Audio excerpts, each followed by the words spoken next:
Hi, I'm Nancy Ham, And I'm Julia Kavanaugh. and we are Postpartum Perspectives. That's right. And on today's postpartum perspective chat, we're going to talk about crying it out. This super hot topic, Nancy. I know, and the reality of the subject is all babies cry. Mm, So when we have a mother who says, "I do not want my baby to cry at all," yeah, then this is just a topic we don't even talk about.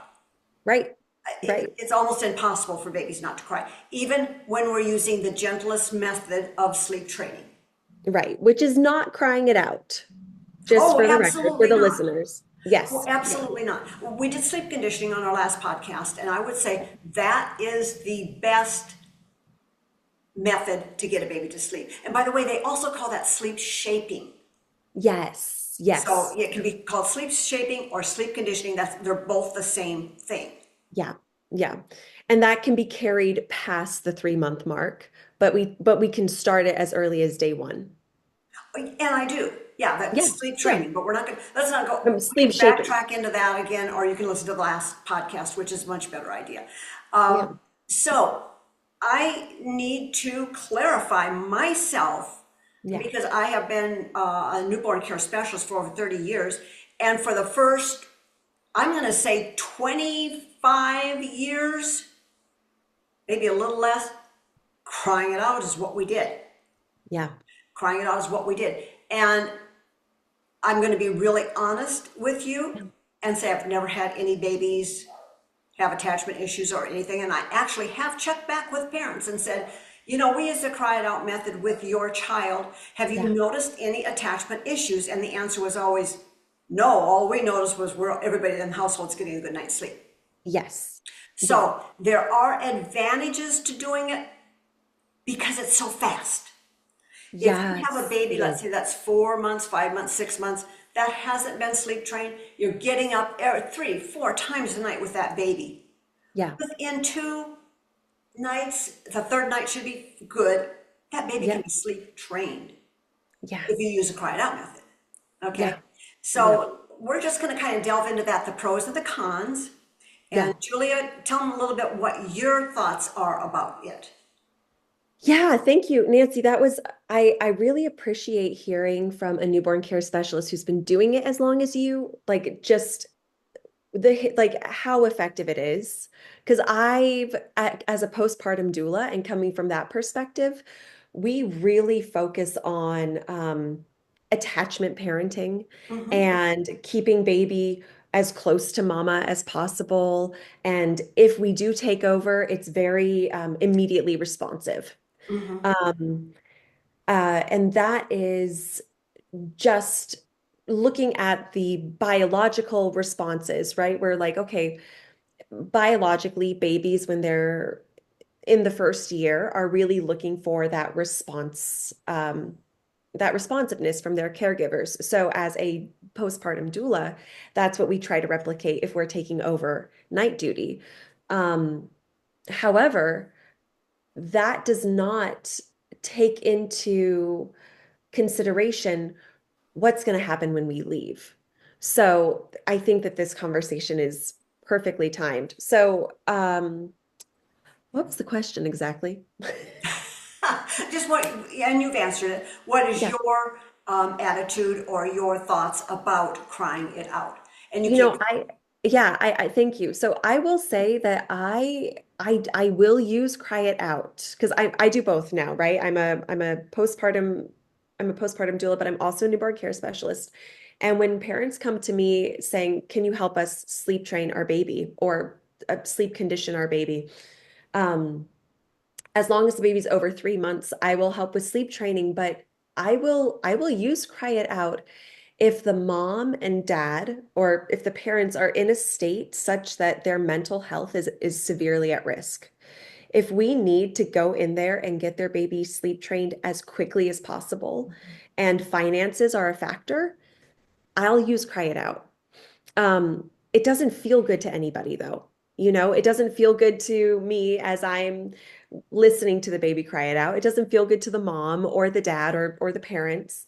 So I really do prefer the gentle sleep Right. methods. And we'll talk about some studies. I think that that's the thing that's going to really help a lot of our listeners, I think, is like going into the studies that exist that talk about why people would prefer one or the other of these. I have a couple of them listed here also. Oh, good, good. Yeah. So I think that most people are worried about cortisol. That's a Yes. stress hormone, and that's what everybody has got at the top of their list. Cortisol is very harmful, so to speak, so they say. Yes. And how does it affect our babies? And Yes. and I have done research on it. Julia, have you done research on it also, or are I you? have. You Yep, have. I have. I have. Yeah. Well, we listened to, and as a matter of fact, we're going to post a deep dive Yeah. by Mark and Sarah Mark and Sarah did one for us. on crying it out, and Yeah. they brought up such an interesting fact, and that is, and I'm going to look at my notes because I don't want to get any of this wrong. So hold on Yeah. just a minute. Yeah.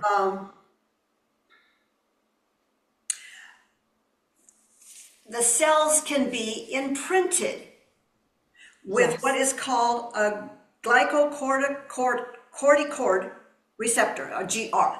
A a Glycocorticoid. a glucocorticoid receptor. Yeah. And so I said it Yes, wrong, but that's okay because you guys got the idea.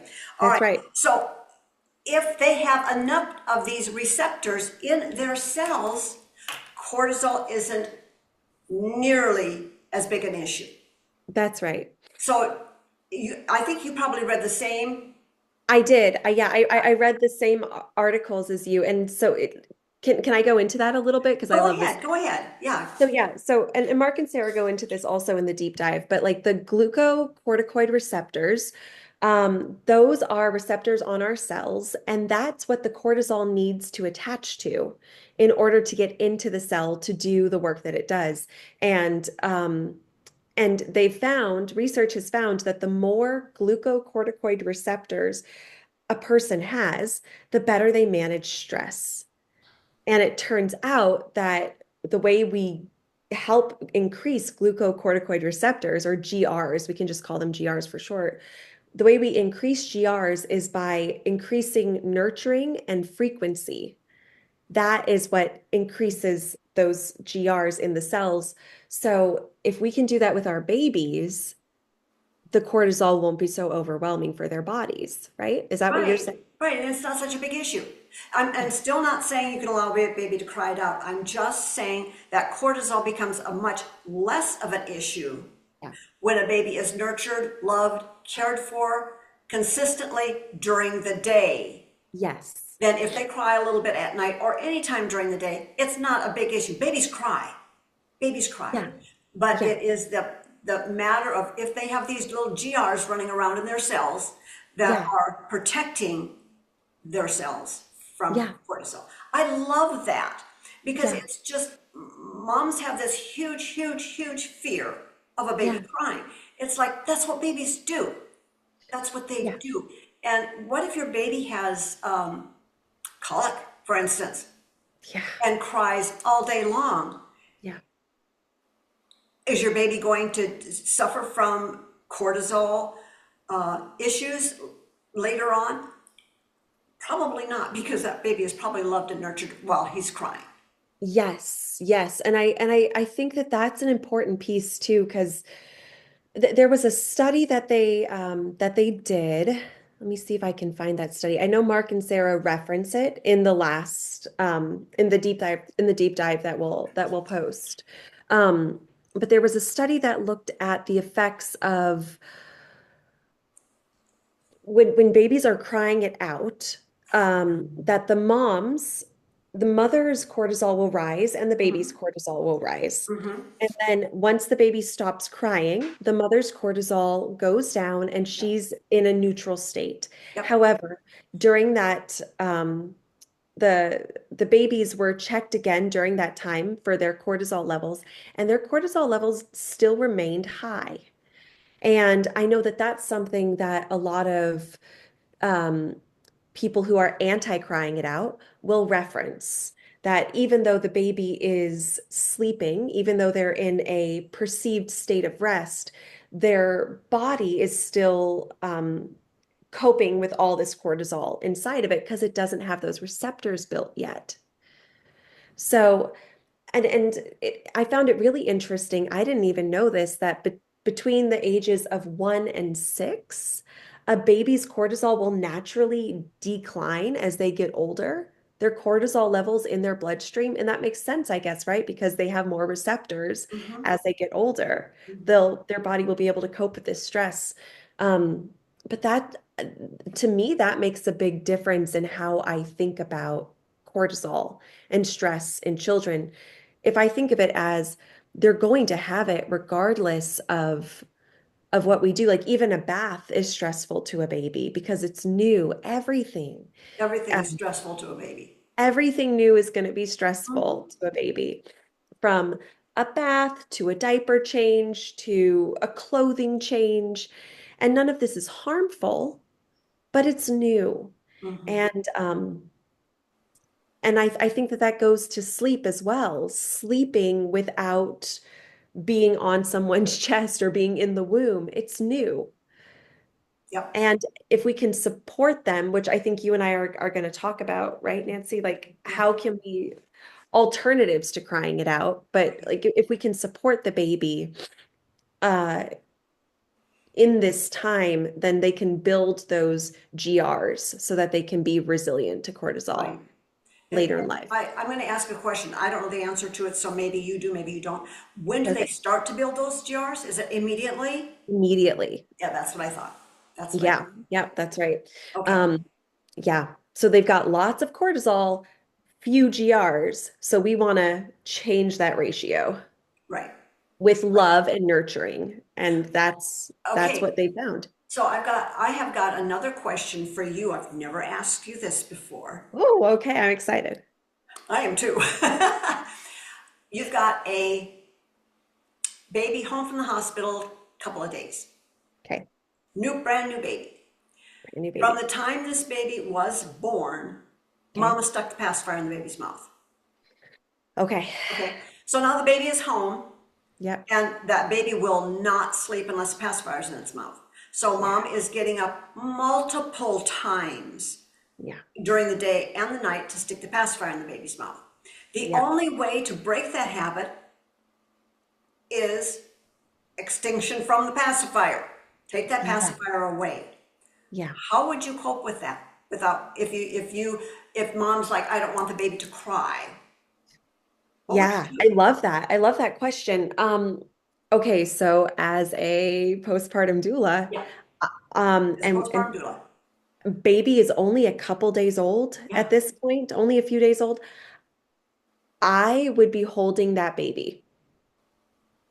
Now, Nancy, Yep, I yep, know. I would take it in shifts with my partner if I didn't have, um, if I didn't have a doula to help me, to take over night care. I would do the holding for a night or two while they get used to not having the pacifier. And then I would move from the holding to a hand on the baby in the bassinet. That's how I would do it. okay. I might try with my hand in the bassinet first to see if that is soothing enough for them, but I've done this before and it's not. It's not. Yeah, It's not. yeah, So I would switch it out with a different coping mechanism for the baby that that I can then transition back. So it's a more it's longer, it's much less direct, and you are trading one habit for another habit. yeah. Um, but that's what I do if Okay. we don't want crying. That's what I And do. they also say that using a finger is a whole different sucking method. And you can Yes. use your finger also to try to Yeah. wean them off the pacifier.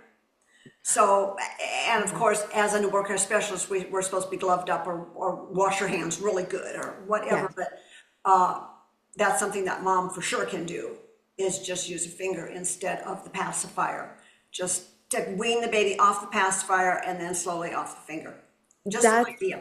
that's a great one too. I love that, Nancy. Yeah, Yeah.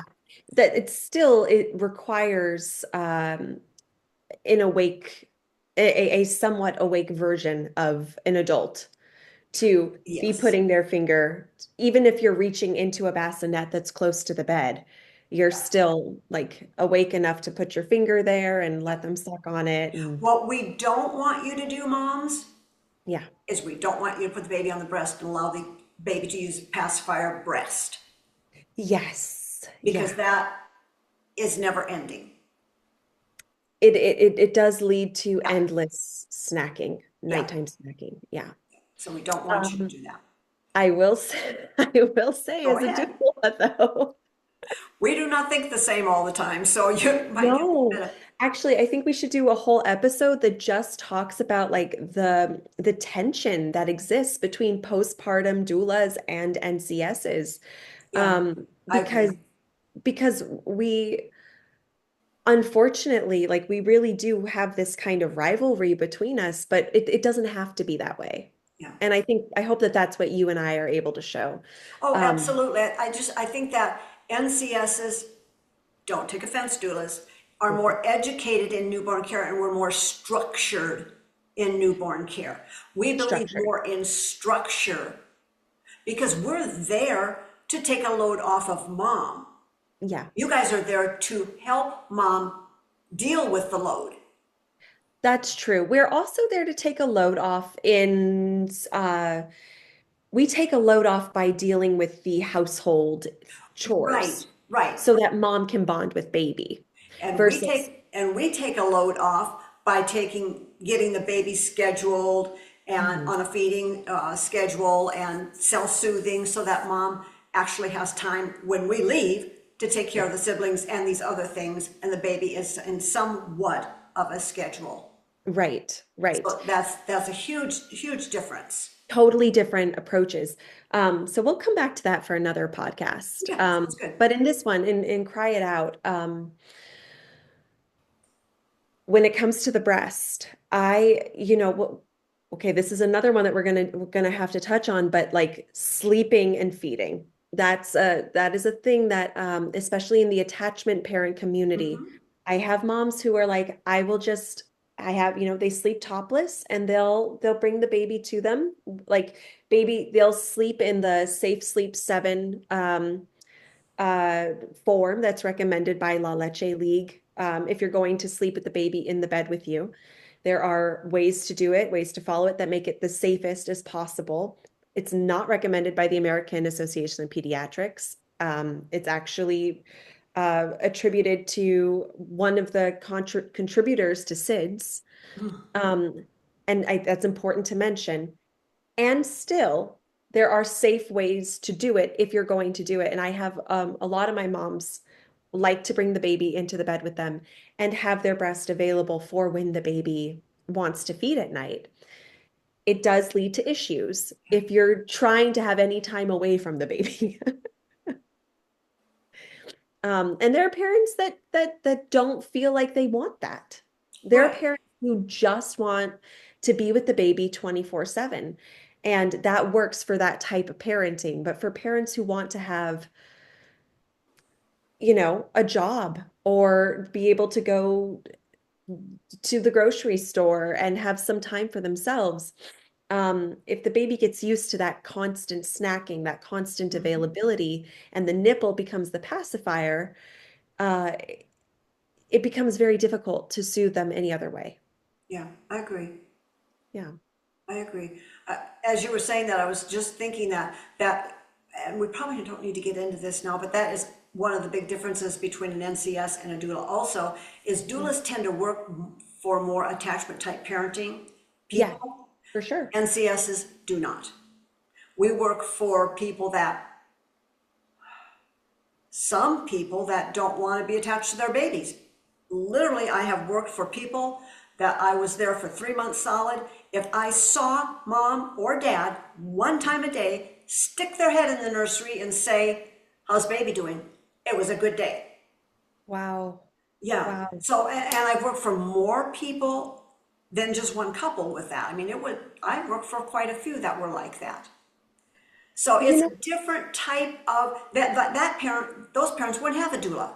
no, No, that's right. they want somebody that takes total control of whatever the baby, I was there 24/7 for this Wow. particular job. Yeah. And yeah, Yeah. it, But have you also worked with parents who do want to be involved, but they also want a newborn care specialist and the scheduling? Like they want to be involved. They want to yes, learn. yes, but Yeah. mostly they want sleep at night.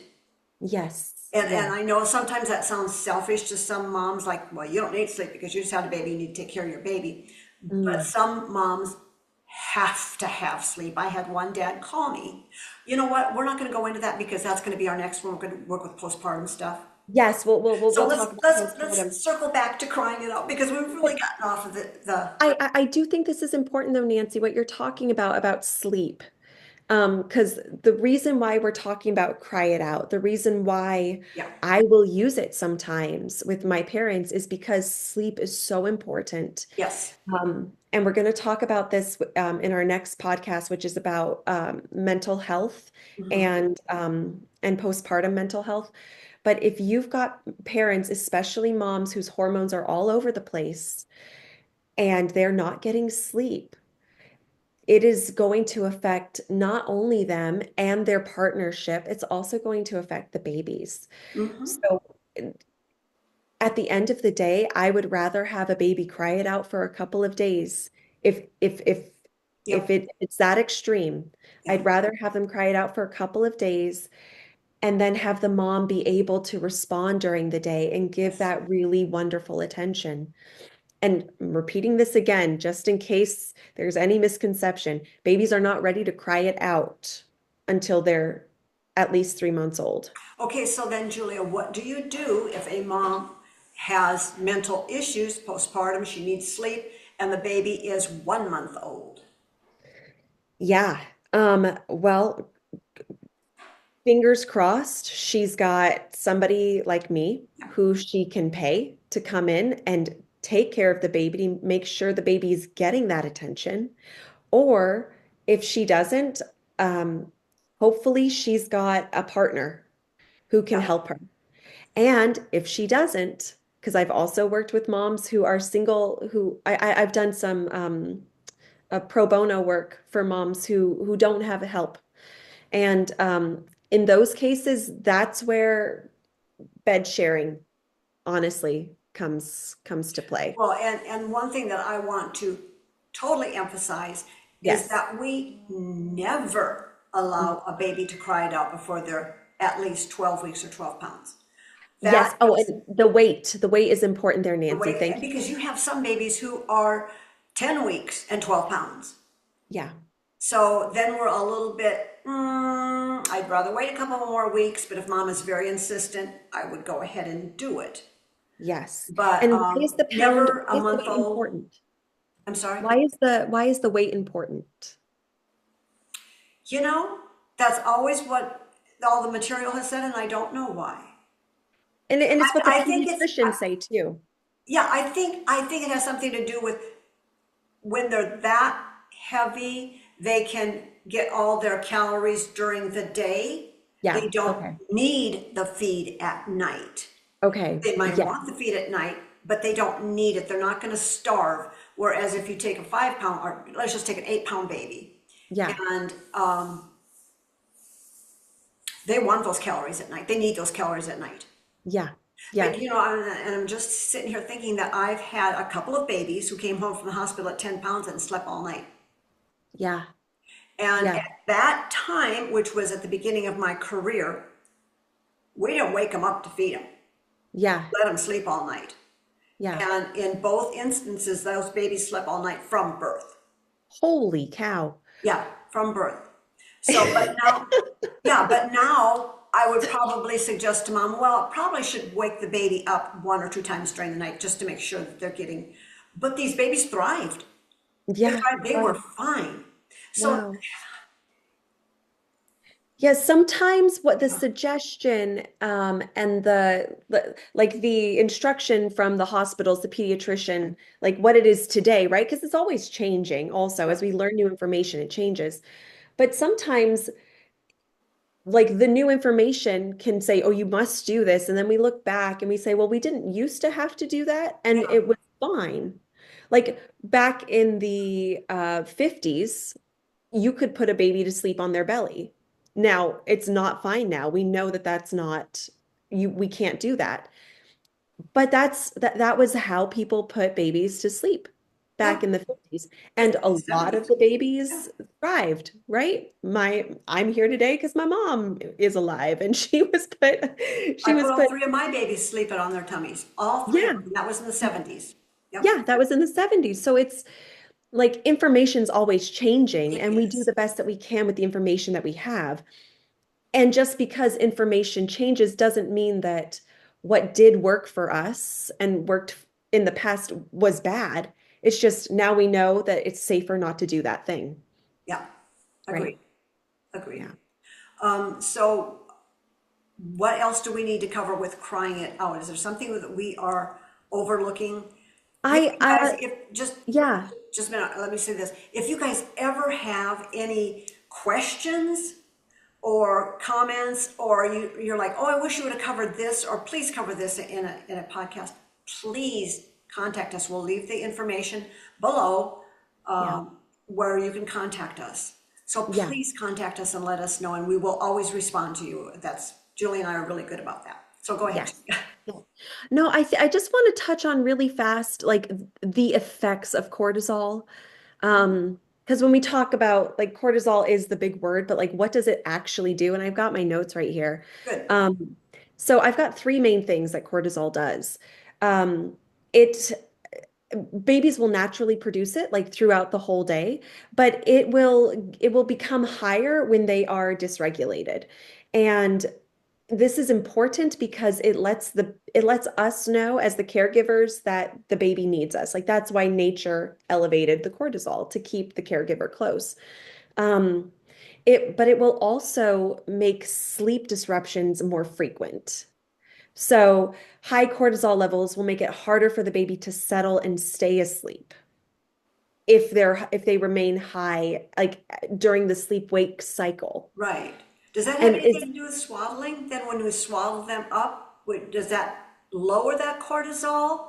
I don't know if they've done research on that part because this is relatively new, this whole Yeah. field. I would actually that's something to look into. Does swaddling lower Well, cortisol? I would because bet you it just does. said it's sleep disruptions take Yes. place more. Yes, So if they're swaddled, they sleep much better. So they it must do. have something to do with lowering the cortisol, making them feel safe and secure Yes. and Yeah. loved and snuggled. Held. Yeah. A Yeah. familiar environment. Yes, which is bringing them back to the womb. Yes. Yes. Yes. I think that's pretty cool. Yeah. So secure attachment, which you can have with sleep training and with attachment parenting, you can have secure attachment with both. Um, but secure attachment is what leads to lower cortisol spikes in the baby. Yes. So Yes. how do we get secure attachment? Nancy, Well, you know this, well, and I know this. yeah, Um, I would say by the responsive care, just that's right. responsive care. It's very, That's right. and let's take this one step further before we sign off here. Yeah. What about self-soothing? Does self-soothing Yeah. raise cortisol? Does it lower cortisol because now they know how to put themselves back to sleep? Or does it raise cortisol because nobody's helping them get back to sleep? So at the beginning, I would think that it would raise cortisol because it's new.